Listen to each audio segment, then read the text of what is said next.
Good morning, one and all.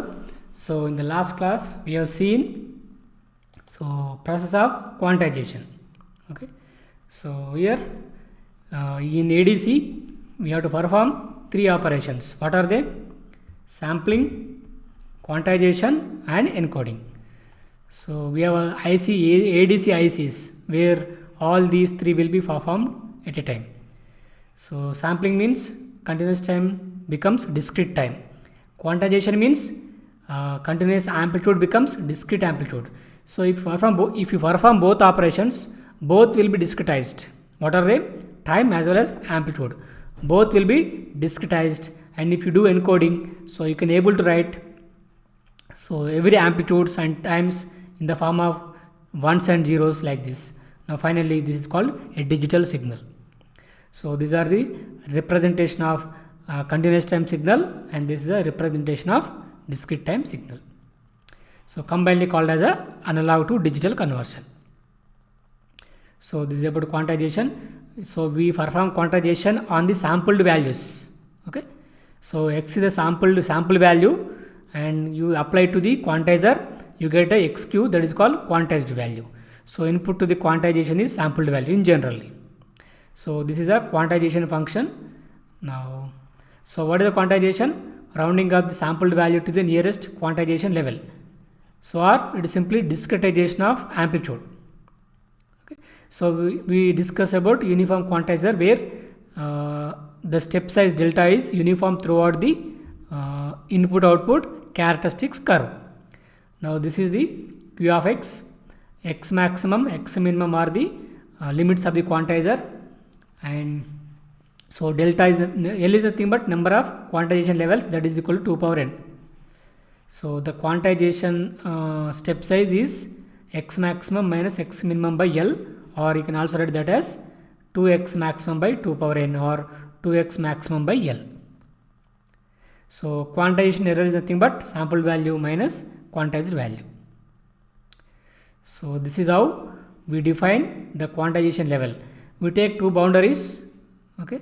So the midpoint of those boundaries is called quantization level of that particular interval, that particular quantizer interval. So we have L such levels. I have taken a simple example. So here I got 17 to 18 samples, but I have taken only 4 to 5 samples. Now this is how we quantize them. So I have mentioned 4 intervals with their boundaries. Okay. So here we will define boundaries very precisely. Okay. Here is a closed bracket, is open bracket, so and so. So here I have taken all the samples and have quantized. So here I have 4 quantization levels. Why? Because L equal to 4, because it is a 2-bit encoder. If L n equal to 2, L equal to 2 power 2, that equal to 4. So these are the quantized levels, and these are the corresponding encoding. Okay. So we are using 2-bit encoding for each and every quantization level. Now, so somewhere we have mentioned it is irreversible. Why? Because it is a many to few mapping, which means, so here you can take, so in this example I have taken 17 to 18 samples are there. How many? Around 17 to 18. So all the samples which are lying between +2 to -2 will be mapped to only 4 discrete values. Okay, 17 sampled values are mapped to only 4 set of discrete values. So that's why it is called many to few mapping. So that's why it is irreversible. So if something is many to many or many to few, it is called irreversible process, because you cannot do reverse of that. So here, so that is a discrete level of amplitudes here. See, so here between +2 to -2, there can be infinity number of sampled values. There can be any number of values which are lying between +2 to -2. All those amplitudes will be quantized to only set of 4 different amplitudes. So that's why we have only 4 with different amplitudes at the output of the quantizer. So that's why I can say the amplitude is discretized, because these are known amplitudes. Only how many are there? 4. 4 levels are there. So if you take n equal to 3, you get 8 levels. Okay. So like that. So these tables gives you the answers to the previous example. Now this is the corresponding digital data. You can write like this. Like this means you can write 1 0 now in the electrical representation. We call that as a electrical representation. You can write like this. Okay. Now, so here, so one thing is very clear that the minimum and the maximum, the quantization error is minus delta by 2 and plus delta by 2 respectively. So it is true for every example. So don't think that that is true for only this example. No. So always the quantization error lies between minus delta by 2 plus delta by 2 only for any example or for any signal. So here whenever the sampled value lies on the boundaries, what happens? You get a you may get either plus delta by 2 or minus delta by 2. You get errors such like that. When the sampled value lies exactly on the quantization level, you get a zero error. Okay. So mathematically these are the range of quantization errors. So this is a mid-range uniform quantizer. So like this is the analog signal and this is the corresponding digital signal. These are the encoding bits. Now this is the input output characteristics of a 2-bit uniform quantizer. So like this you have to draw the staircase like structure. You always get a symmetric staircase like structure. So this will be a delta. What is delta actually? So the difference between any two neighboring quantization levels, or the distance between any two neighboring quantization levels. So you can draw like this also using in terms of delta. You can draw the same figure in terms of delta. Why? Because in this example delta equal to how much? 1. So this becomes delta, 2 delta, minus delta, minus 2 delta, 3 delta by 2, delta by 2, so on so on. So here delta by 2, 3 delta by 2, 5 delta by 2 all are quantization levels. Here output of this quantizer will never be 0. Okay. So this is another type of uniform quantizer known as mid-rate uniform quantizer. Here what are the quantization levels? 0 is one of the levels, delta, 2 delta, minus delta, minus 2 delta. Okay. So here these are the, now here generally, so the number of levels will be odd. How many are there here? 5. 1, 2, 3, 4, 5. So these are the two types of uniform quantizer, namely mid-rise and mid-rate. So why it is called mid-rise? Because origin lies at the middle of the rising part of the staircase like structure. Here origin lies in the middle of the flat like structure of the uniform quantizer. So these are the derivations or definitions of mid-rise and mid-rate type uniform quantizer. So one more difference is here the number of levels will be even numbers, here it will be odd numbers. Okay. So this is the quantization error. So the state line which is passing through origin is representing no quantization, just input is same as output. So this staircase like structure is representing the quantizer output. So the difference between these two is nothing but the error. So if you write them, it will be something like this. So here, so suppose at this point you get error maximum. Okay. So at this point you get error minimum here. Okay. Now anyway, always, so the quantization error lies between plus delta by 2 to minus delta by 2. Okay. Now, so here we assume that, so the error is uniformly distributed. Okay. So which means minus delta by 2 to plus delta by 2, it is 1 by delta. It is just like a uniform PDF of quantization noise, which is a uniform PDF. Now this is the FQ of Q, 1 by delta in this range, 0. So we have calculated mean and mean square value. So generally, so mean square value is nothing but power.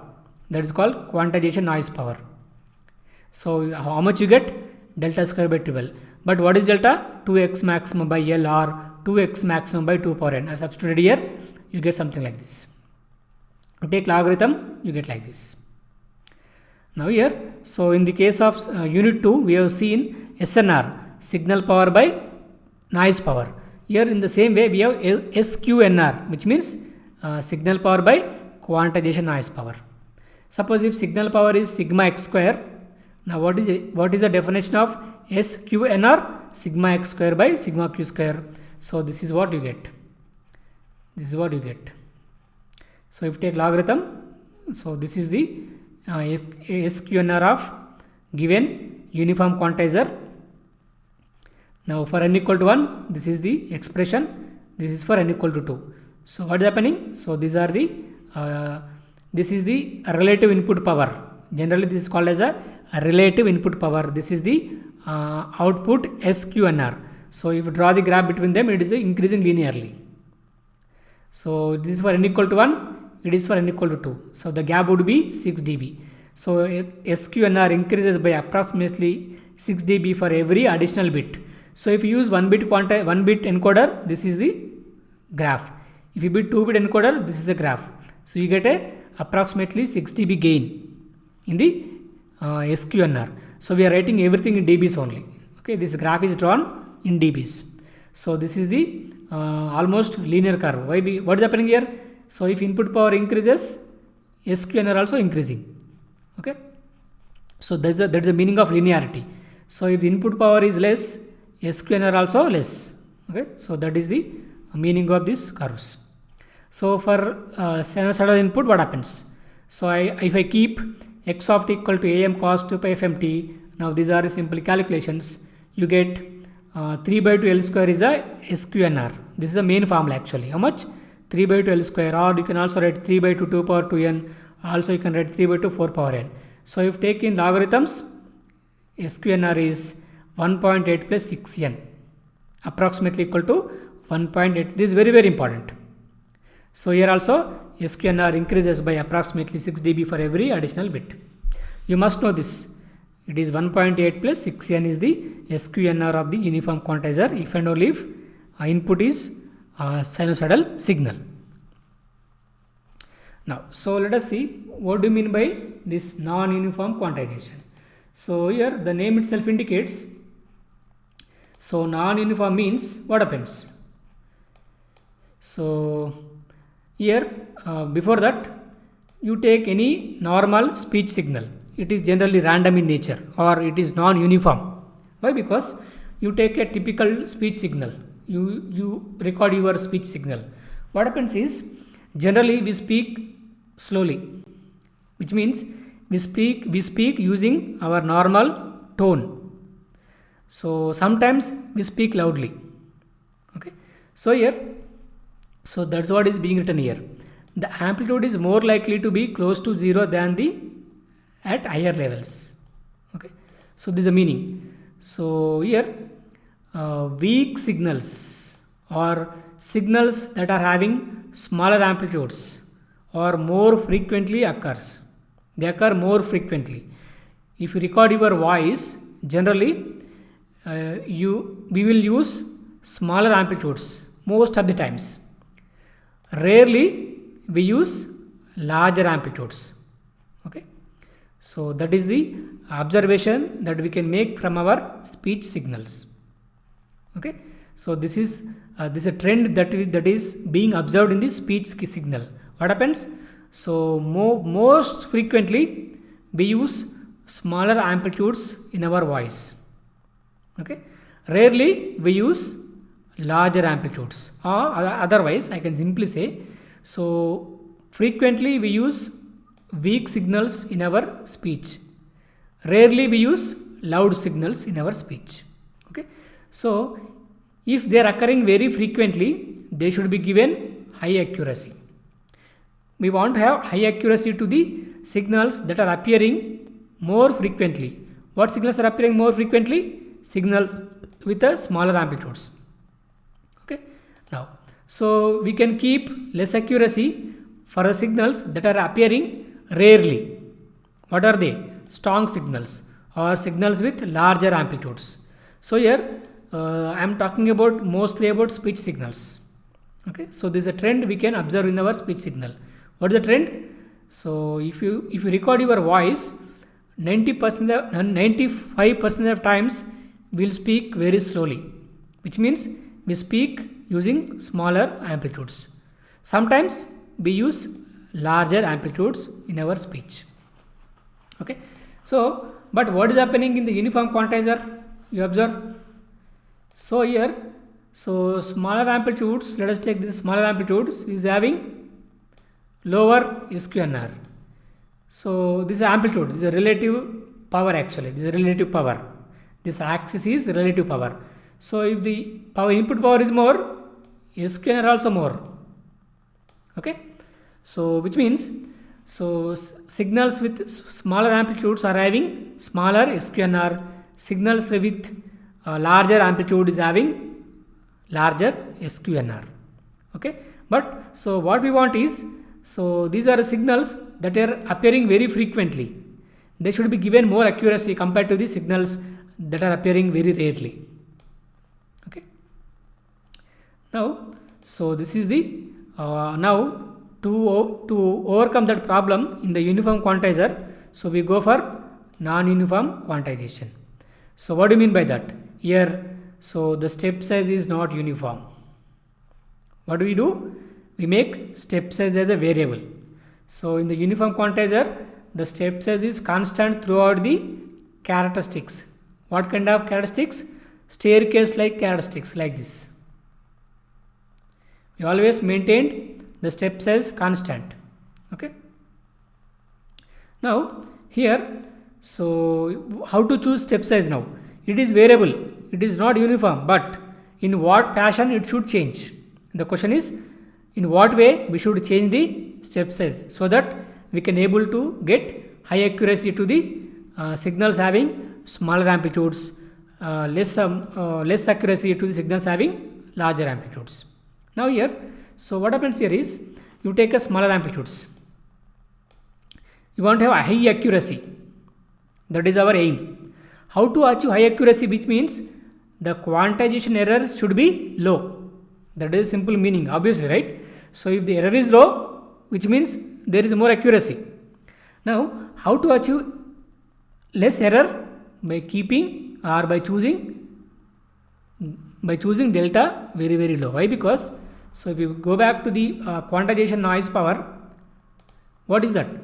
So the quantization noise power is what? If delta is more, noise also more. If delta is less, noise also less. So sigma square is proportional to delta square. Otherwise, what is the quantization minimum quantization error? How much is that? This much. So this is the range of quantization error. It is proportional to what? So the error is proportional to delta. If delta is more, error is more. If delta is less, error also less. Okay. So that is quite obvious. See, why? Because you do one thing. So here we have taken delta equal to 1. If you take delta equal to 1 by 2, for example, what would happen? Can you tell me, anyone? So if delta equal to half, what would happen here? So what are the levels? What happens? So here something like this. So here we start from, let us take this is 1. The next this would be 1.5, not 2. Okay. Now what is the quantization level? Midpoint. What is midpoint? 1.25. Correct. So here suppose if there is a sampled value at 1.5, on the boundary there is sampled value, it will be quantized to 1.25. What error? 0.25. So the maximum error becomes 0.25. But here, what is maximum error? 0.5. Okay. So it depends upon delta. So if delta is more, you get more error. If delta is less, you get less error. Now, so here what I do is, now here I want to have more accuracy to the smaller amplitudes, and somewhat I don't bother about accuracy of the larger amplitudes. That is simple meaning. Okay. So how we are achieving? We are keeping small delta for the small amplitudes, large delta for the larger amplitudes. Now, so this is about this is our aim. Now this is what? This is the 3-bit non-uniform quantizer. We have 8 levels, but how the step size is? So here the amplitude is less. From where to where? 0 to 2. Input sample amplitude. 0 to 2. That's why the step size is like this. Here amplitude is somewhat more, 2 to 4. That's why I am increasing the step size. This is the first step size, this is the delta 2. Now here let us take 4 to 6. Again it is increasing. So 6 to 8, this is the step size. So like this step size, this is increasing, it is again increasing. Okay, here also same thing. So here what is happening? So when as you are moving away from the origin, what is happening? The step size is increasing. Here the step size is not constant, it is varying. It is not uniform throughout the curve. So that's why it is non-uniform quantizer. So we are keeping low step size for smaller amplitudes, largest step size for the larger amplitudes. So why are doing so? Our aim is to get better SQNR for the smaller amplitudes or for the weak signals. So these are signals having smaller amplitudes are called weak signals. Signals having larger amplitudes is called strong signals. So we don't bother about the accuracy of the larger signals, but we are worried about the accuracy of the smaller amplitudes because they occur very, very frequently. Okay. Now, so this is the difference between uniform quantization and non-uniform quantization. What difference you can observe? Okay. Here, so this is the left hand side. This one is called for uniform quantization. Here, what is happening? So whether the signal is weak, this is a weak signal. This is a strong signal. So this is a strong signal. This is a weak signal. So whether the signal is weak or strong doesn't matter. We are always keeping. So this is a step size. Here, so the step size is always uniform. So these lines are step sizes. Okay, this is the uniform quantization. So in non-uniform quantization, so what is happening? So for weak signals, this is the smaller step sizes. These step sizes are very, very small. So for strong signal, the step size is more.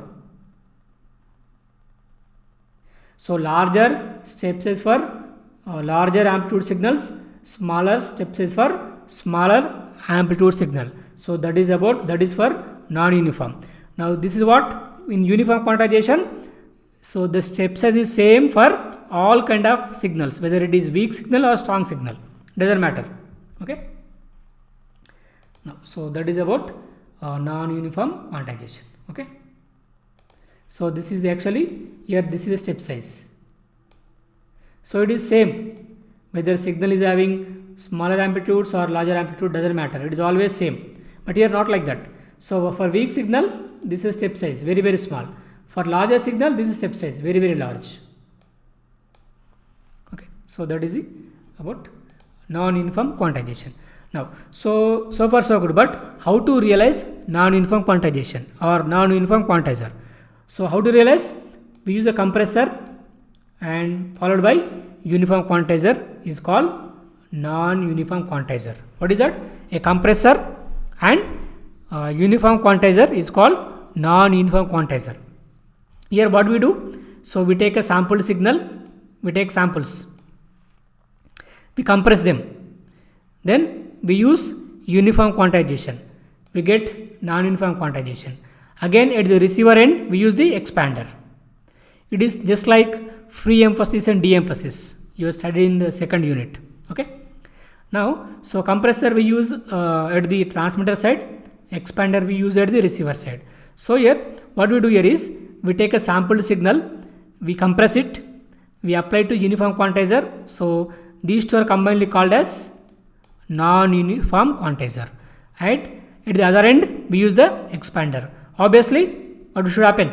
So this compressor and the expander should be exactly inverse of each other. Obviously, why? Because we don't want any changes to happen to our original message signal. We don't tolerate any deliberate changes to the original message signal. No. Even though it is low amplitude, it should keep as low amplitude only. We need a replica actually. Here at the output of the receiver, what we want replica. Exactly. Suppose you are transmitting something m of t, I need exact replica of that m of t at the receiver end. I don't want so anything else, just replica of the original message signal that is being transmitted. Now, so here, we have something called companding. Okay, so compression and expanding is called companding.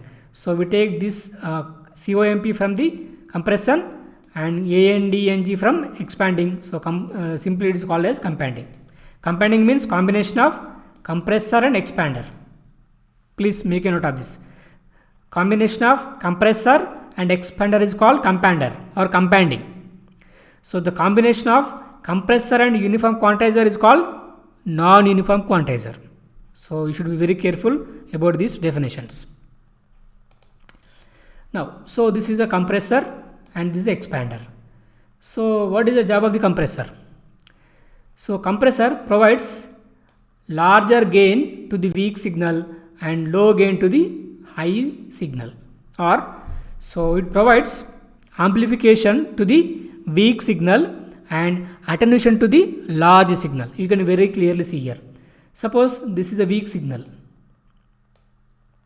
What is signal? Weak signal. Starting here, it is 0. So this is the output.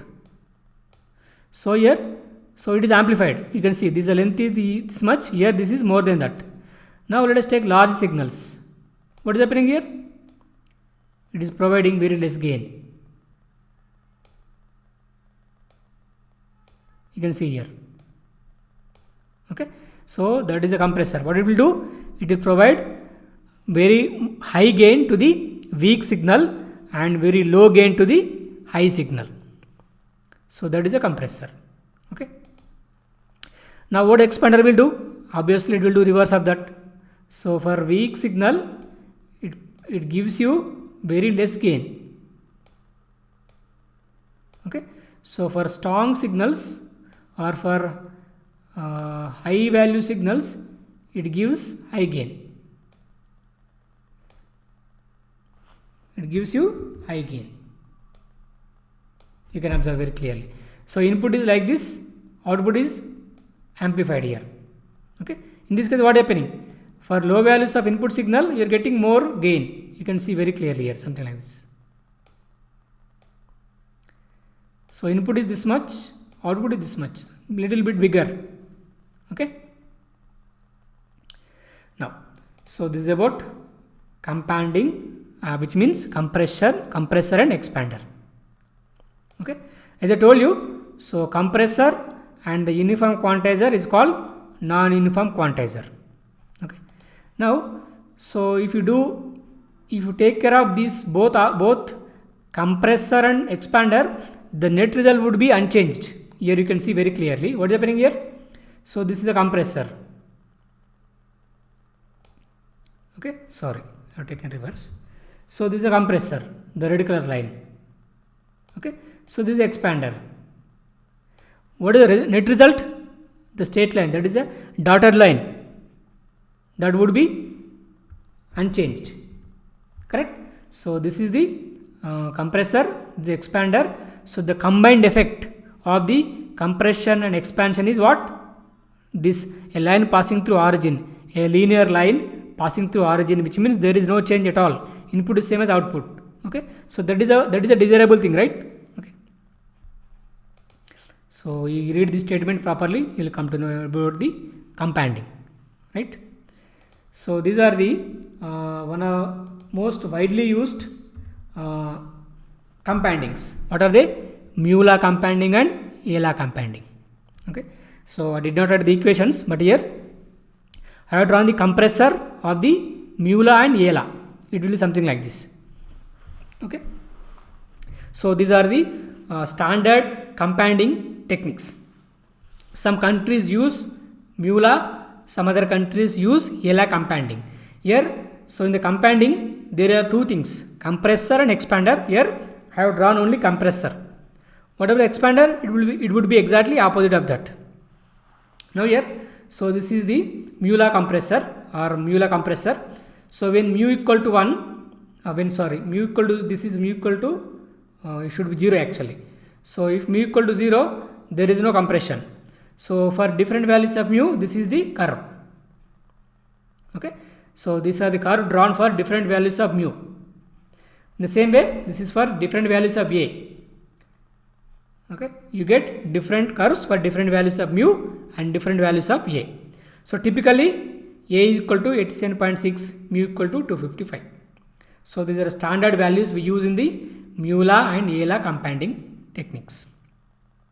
So this is the compressor of the corresponding laws. Obviously there would be expander which is the inverse of these compressors.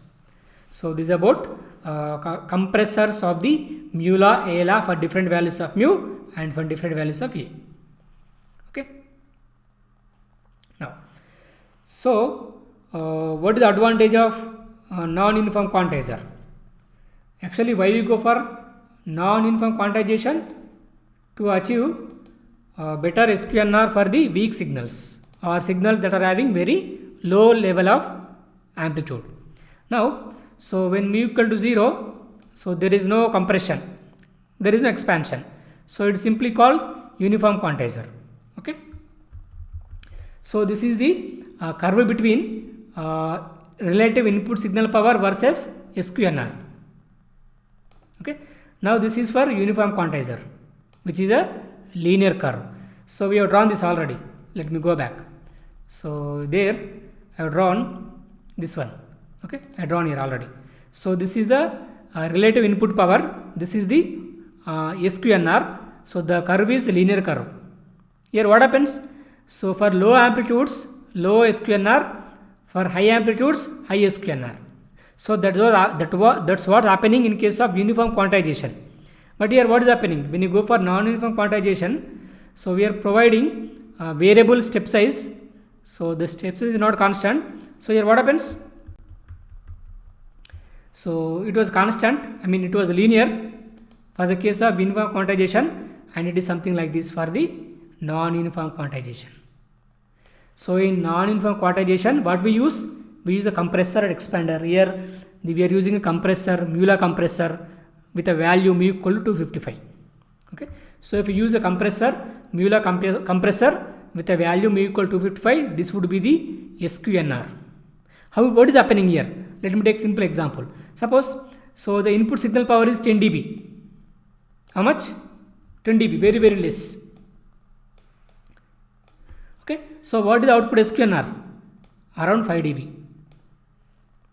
If you use uniform quantization, if the input signal power is, let us take 10 dB, now SQNR is how much? Around 5 dB. But if I use non-uniform quantization, how much you are getting? You are getting around 31 dB SQNR. Okay. Obviously, so please make a note of this. SQNR is what? Signal power by quantization noise power. So obviously, we would like to have more SQNR. It is similar to SNR, I told you already. So our aim is to maximize the SNR. In the same way, our aim should be to maximize SQNR. So some textbooks here also they call SNR only, no problem. What is the SNR of the quantizer? So in some textbooks they will write SNR or they write SQNR. Okay, so both mean same. They are simply ratio of signal power to the noise power. If it is a quantization, we refer to quantization noise power. So here our ultimate aim is to maximize SQNR, just like our ultimate aim was to maximize SNR. Okay. Now so in this non-uniform quantizer is providing better SQNR for all signals. Okay. So suppose if it is, let us take 20 dB, input signal is having only 20 dB power. If you use uniform quantizer, you get 10 dB SQNR. If you use non-uniform quantizer, you get around 35 dB. Okay, that is far better. So let us go to the loud signals or strong signals. What is happening? So here you are getting around 35, you are getting little bit more. Okay. Now, So here we are protecting the signals that are weak signals. Okay, so by using this non-uniform quantization we are protecting the weak signals. Okay, so in case of uniform quantization the weak signals were having very bad SQNR, but here by using non-uniform quantizer we are getting better SQNR even for weak signals. Otherwise you can simply say it is more or less, it is something like constant. You can take something like a constant. Okay, so this is constant. You take something like constant, more or less it is constant. Okay, SQNR is constant for all kinds of input powers, which means so this non-uniform quantization provides same SQNR for all kind of input signals. Whether input signal is having low amplitude or high amplitude doesn't matter. It always provides more or less same SQNR. The SQNR was constant, something like this. It is more or less constant. Okay, whether the input signal is weak signal or strong signal, the output SQNR is always same. Okay, but in case of uniform quantizer it is not the case. What was happening? If you take 22 dB as a power, you get some 22 dB as a SQNR. If you take 50 dB as a input signal power, you get around maybe around 45 or 42 dB as the output SQNR. So it is proportionality here. It is independent of the what is input signal power. Okay, so that is about the non-uniform quantization. Okay, now so here, so how to achieve non-uniform quantization? You just compressor followed by uniform quantizer is nothing but non-uniform quantizer. In non-uniform quantizer the step size is not same, it varies. So how it varies? So for low signal or for weak signal, low step size, for large signal, larger step size. Okay, so that is the simple meaning. Now, so this is a very important diagram which tells us everything about the uniform quantization and non-uniform quantization. Okay, so these are the very important, these are the standard compounding techniques that are used worldwide. What are they? Mu law and A law compoundings. Some countries use mu law, some other countries use A law compounding. So here this is the compressor characteristics of the mu law, this is the compressor characteristics of the A law. So for different values of mu you get different amount of compression. Here also for different values of A you get different amount of compression. So it is up to the user to get the desired amount of compression by changing the values of mu and the values of A. So these are the typical values of mu and A. Right. So now, so let us go to the one of the important topics. So that is called pulse modulation. So what is called? Pulse amplitude modulation. So you might have seen, we already studied amplitude modulation. Now here we study pulse amplitude modulation. Means what? Here the extra term is pulse. What pulse? Rectangular pulse. Here what are we doing here? So this is a message signal M of t. What is that? Message signal M of t. Okay. This is a message signal M of t and that is being modulated by using, this is a carrier. So carrier is, what kind of carrier we have? Pulse carrier is a train of pulse. What is this? Train of pulse. So while discussing sampling we have seen train of impulses. Okay, which means what? You get an impulse at every regular interval, at a very regular interval of time, Ts. Here also we get rectangular pulses at regular intervals of time. Okay, so this is a carrier. So if you do this, you get a pulse amplitude modulation. Now here we have what is happening here. So here the amplitude of the pulses was constant before modulation. After modulation, what is happening? So the amplitude of the pulses is changing according to the message signal m of t. So that is the pulse amplitude modulation. What happens here? So the amplitude of the rectangular pulses changes according to the message signal. That's it. So here, so the carrier would be a train of pulses, rectangular pulses of duration capital T seconds or capital T. So here, so why it is called flat top? Here you can observe. So the tops of the rectangular pulses is flat. Okay. So that's what it's called flat top PAM. Why? Because the top of the each and every rectangular pulse is a flat. That's what it's called a flat top PAM. Now, so it is also called sample and hold. Why? Now, what is PAM? It is a modulation technique in which the amplitude of the pulses is changed according to the amplitude of the message signal. Okay. Now, how to study this PAM? Now here, so this is a message signal m of t. Okay. Now this is a carrier. What is the carrier here? Pulse, train of pulses. Okay. So what is the period of this? Ts seconds. Okay. Here observe very carefully. So capital T is a pulse duration. Okay. What is Ts? It is a period of the pulse. So you can observe very clearly. So after each and every Ts seconds, you are getting a pulse.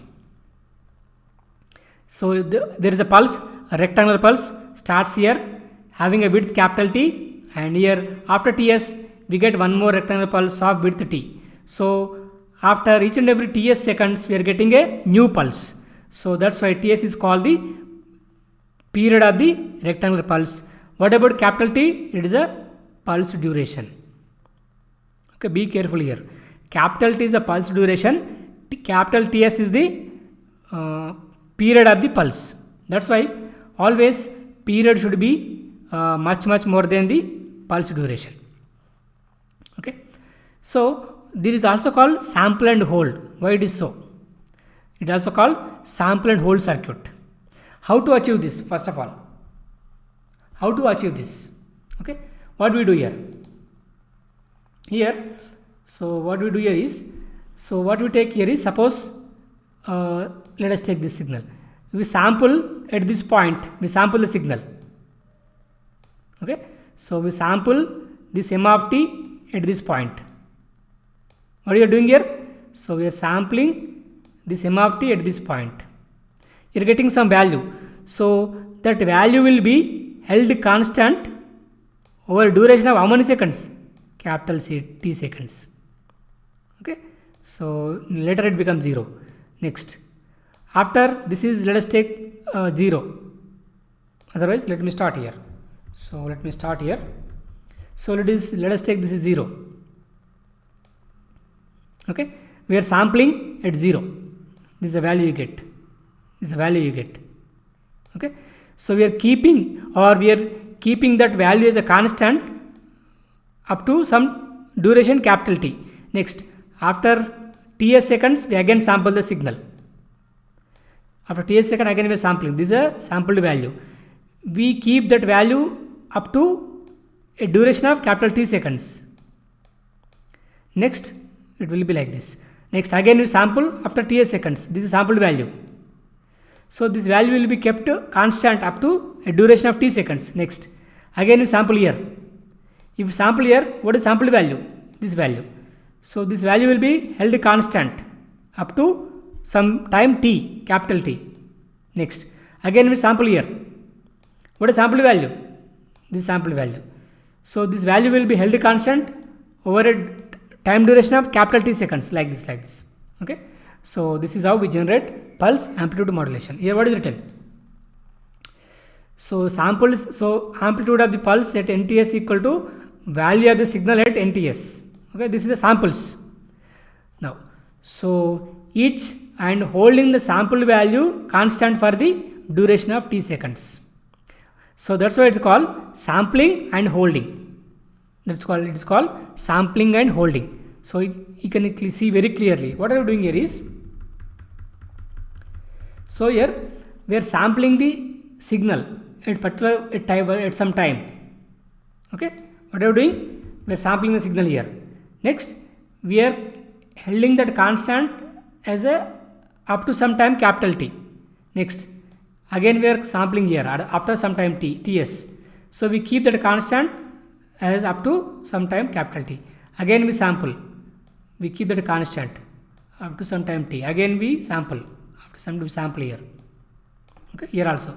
So we keep this a constant up to some time. Okay. So next, after ts second again we sample. So we are sampling here. So this is the sampled value. So this will be held constant like this over a time duration of capital T second. So here, so more or less we are doing sampling and holding. Okay. So that's what it's called, sample and hold circuit, or it is called PAM, pulse amplitude modulation, in which so the amplitude of the carrier pulse changes according to the message signal. Now this is the m of t. These are the pulses. So how the amplitude of the pulse is changing? According to the message signal. Okay. So what we do here? So let me take like this. So here let us take here. So we have sampled here. So this value will be held constant up to some duration t. Next, so next it is 0 like this. Now next we sample here. What is sample value? This is sample value. We keep that as a constant up to some value. Next we sample again after ts seconds. We are sampling now again here. So this value will be held constant. Next, so we are sampling after ts seconds again. This sampled value. So this should be held constant like this. Next here. So we sample again after ts seconds. This is sampled value. This will be held constant like this. So next. So this is what sample and hold output, or also simply called as flat top PAM. Okay. So that is one kind of pulse modulation. So in the same way we have PPM, pulse position modulation. Okay. Next we have PWM, pulse width modulation. So you try to read them on your own.